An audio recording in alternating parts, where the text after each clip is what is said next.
Hey everyone, welcome to Story Time. Today we're soaring through the sky with a little friend who has big dreams. Get comfy, because we're about to meet the curious caterpillar and the colourful cloud castle.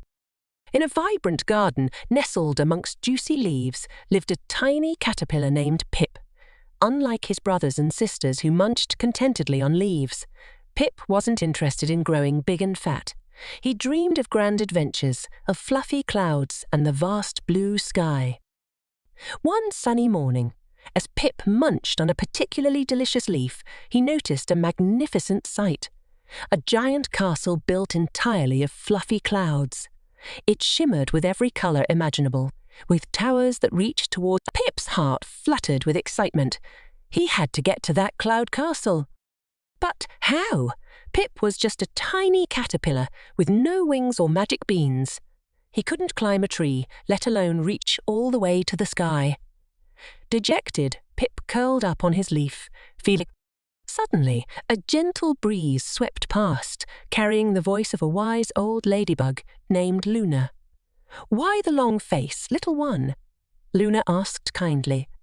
Pip looked up, tears welling in his eyes.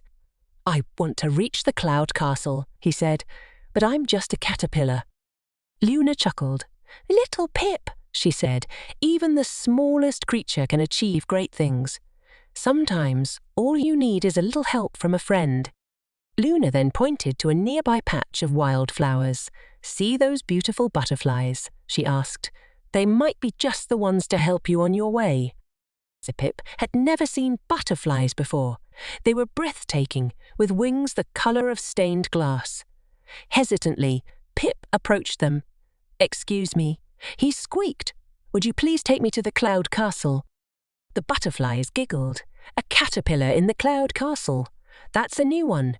But Pip's determination shone in his eyes, and the butterflies were touched. "All right, little one," said the biggest butterfly. "Hop on my back and hold on tight." What a fantastic adventure, right? Pip learned that with a little courage and the help of friends, even the wildest dreams can come true. Do you have a big dream? Don't give up on it. Believe in yourself and ask for help when you need it. Until next time, happy dreaming, everyone. Don't forget to like and subscribe for more stories.